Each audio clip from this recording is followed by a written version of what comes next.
प्रेम से बोलिए माता रानी की जय। प्यारे भक्तों, आज नवरात्र का दूसरा दिन है और आज आप सभी श्रवण करेंगे श्री दुर्गा सप्तशती पाठ अध्याय 2 और 3। नवरात्र के दूसरे दिन दुर्गा सप्तशती पाठ का दूसरा और तीसरा अध्याय का श्रवण करना चाहिए या फिर पठन करना चाहिए। इस पाठ को बड़े ही श्रद्धा प्रसन्नचित मन से पूरा अवश्य सुनिएगा। आपकी हर मनोकामना माता रानी की कृपा से अवश्य ही पूर्ण होगी।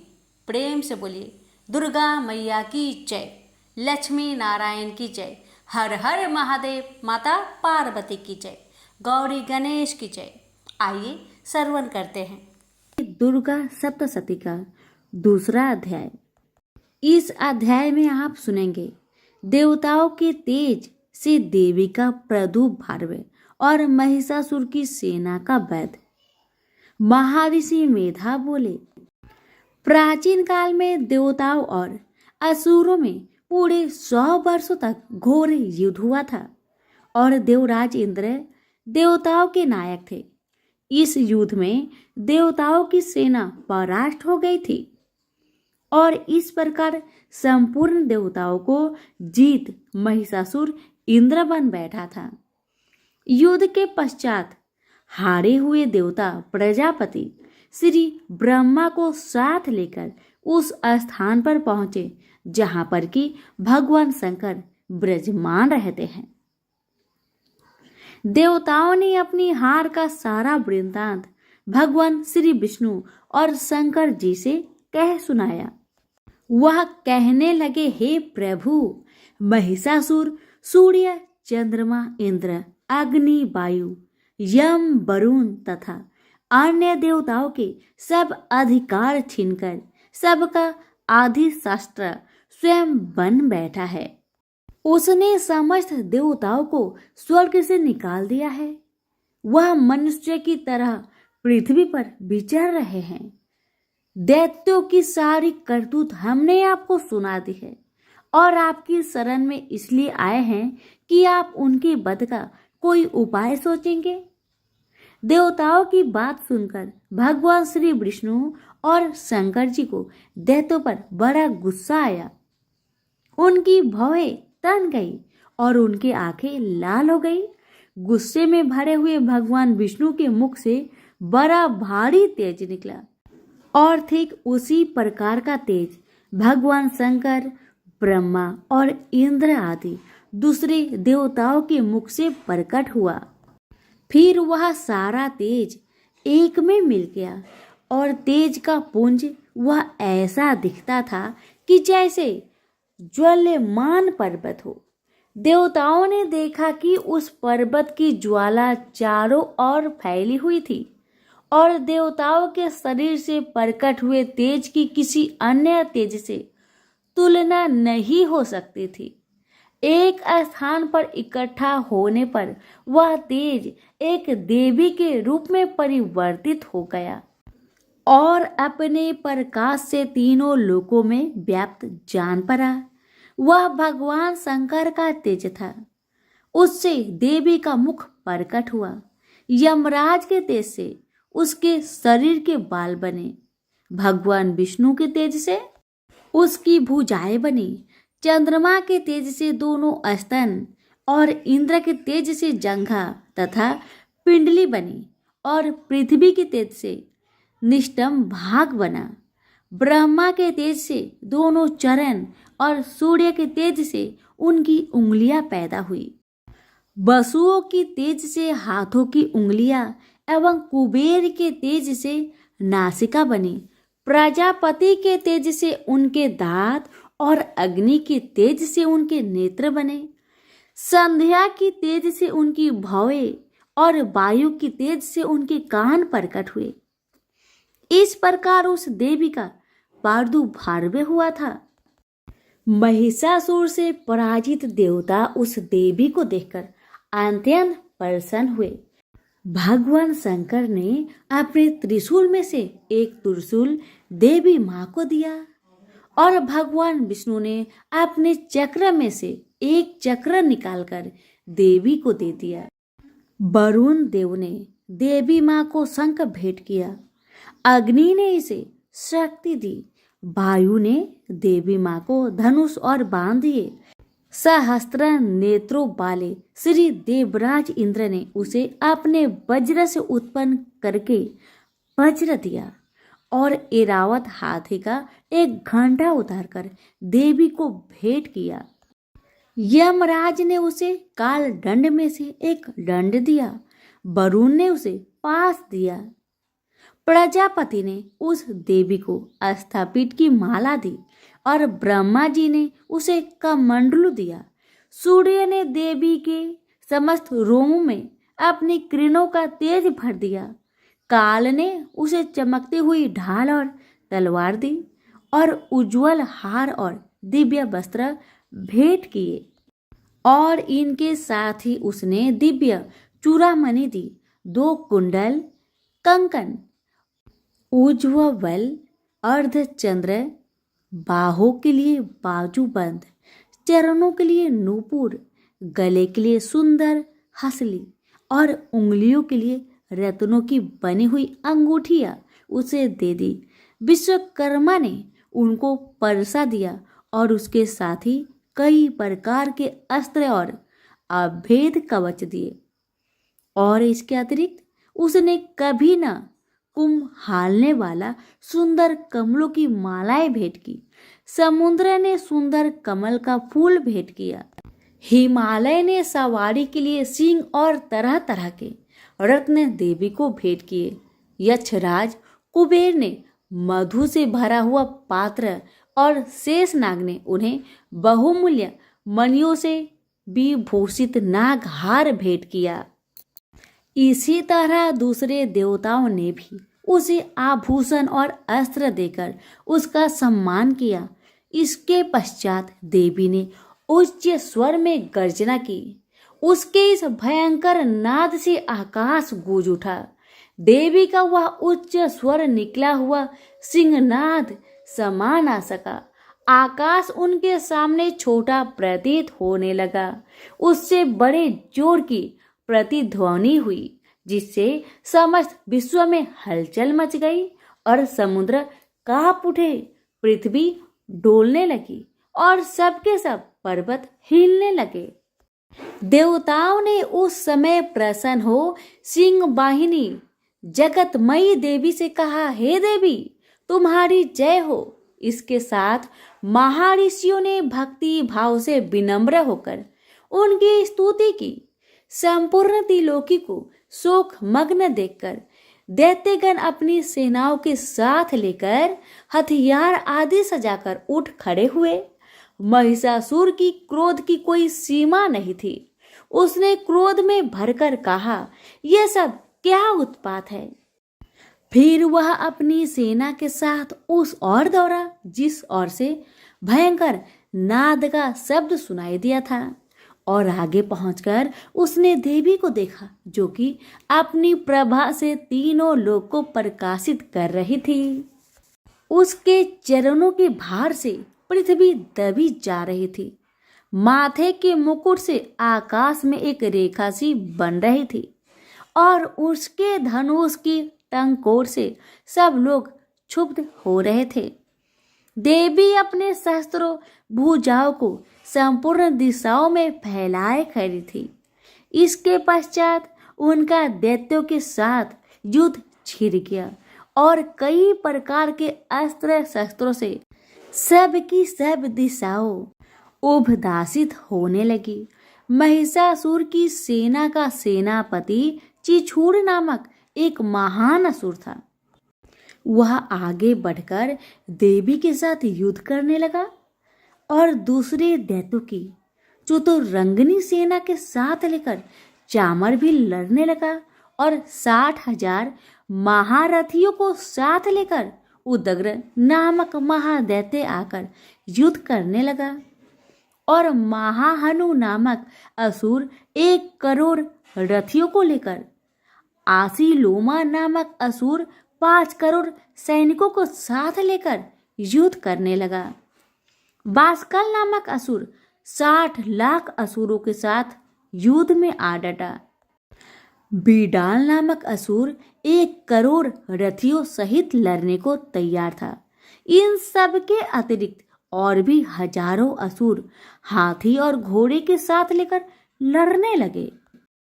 और इन सब के पश्चात महिषासुर करोड़ों रथों, हाथियों और घोड़ों सहित वहां आकर देवी के साथ लड़ने लगा।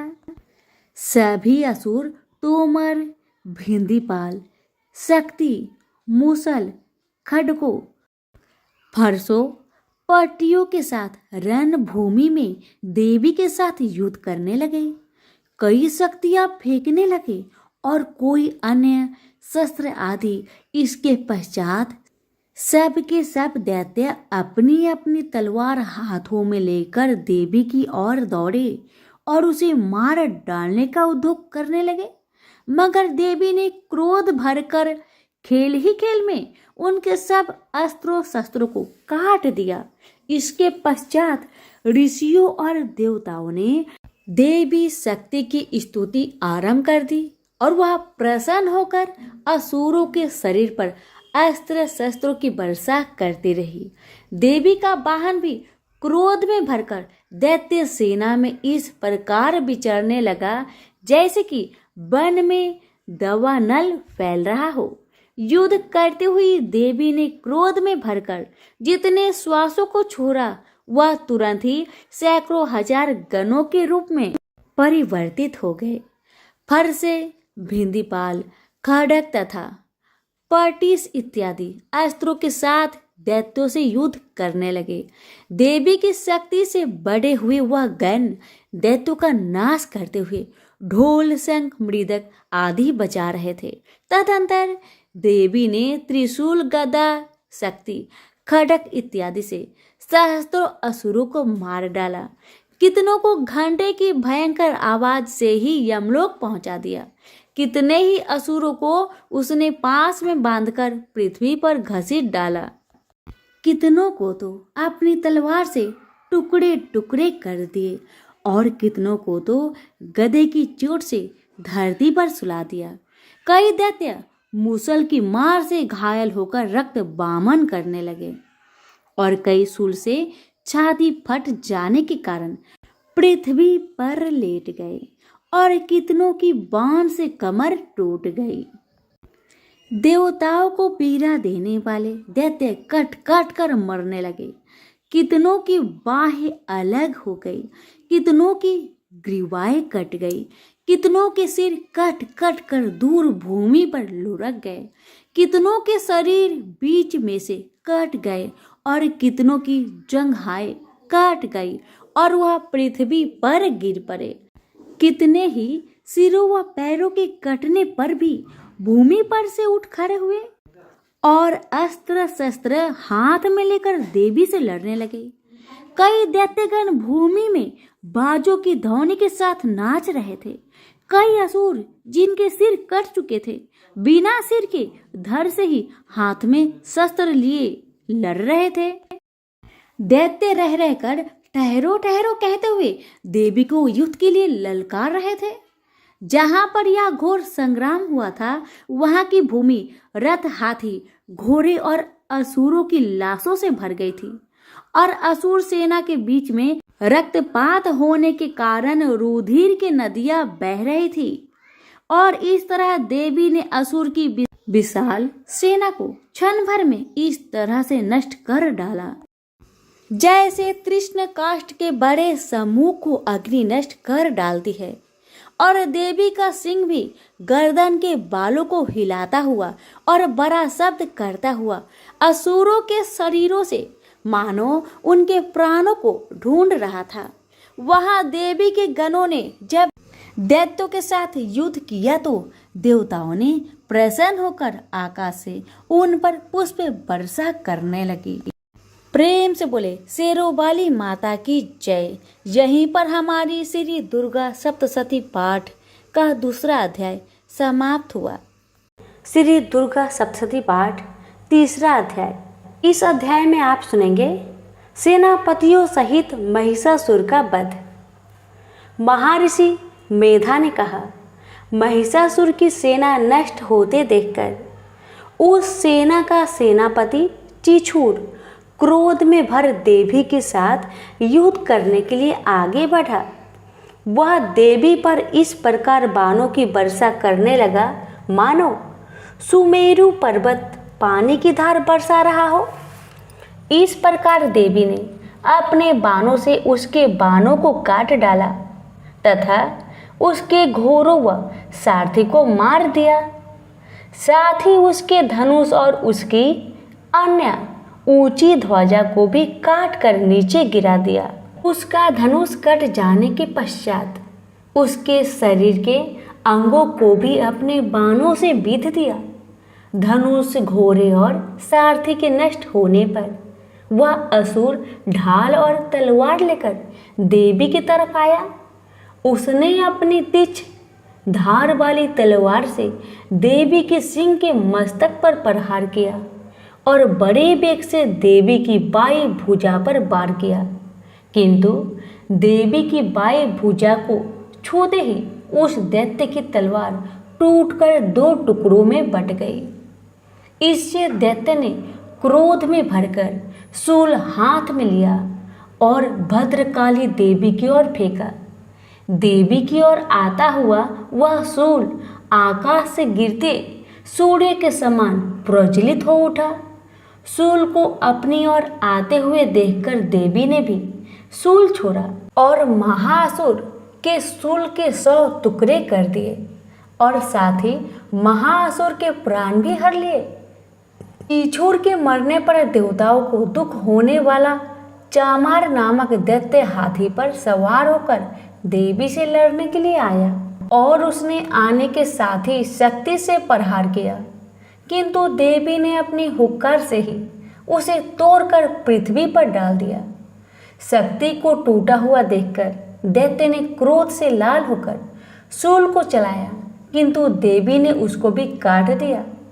इतने में देवी का सिंह उछलकर हाथी के मस्तक पर सवार हो गया और दैत्य के साथ बहुत ही तीव्र युद्ध करने लगा और फिर वह दोनों लड़ते हुए हाथी पर से पृथ्वी पर आ गिरे और दोनों बड़े क्रोध से लड़ने लगे।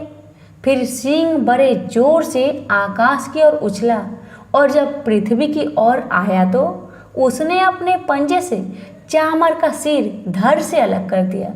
क्रोध में भरी हुई देवी ने शीला और वृक्ष आदि की चोटों से उदग्रह को भी मार दिया। कराल को दांतों, मुख को और थप्पड़ से चूर्ण कर डाला। क्रोध हुई देवी ने गदा के प्रहार से उद्धत दैत्य को भी मार गिरा दिया। हिंदी पाल से बास्कल को बाणों से तार में तथा अंधक को मौत के घाट उतार दिया। तीनों नेत्रों वाली परमेश्वरी ने त्रिशूल से उग्रासय, उग्रवीर्य और महामनु नामक राक्षस को मार गिराया। उसने अपनी तलवार से बिडाल नामक दैत्य का सिर काट डाला तथा अपने बाणों से दुर्धर, दुर्मुख दोनों राक्षसों को यमलोक पहुंचा दिया। इस प्रकार जब महिषासुर ने देखा कि देवी ने मेरी सेना को नष्ट कर दिया है, तो वह भैंसे का रूप धारण कर देवी के गणों को दुख देने लगा।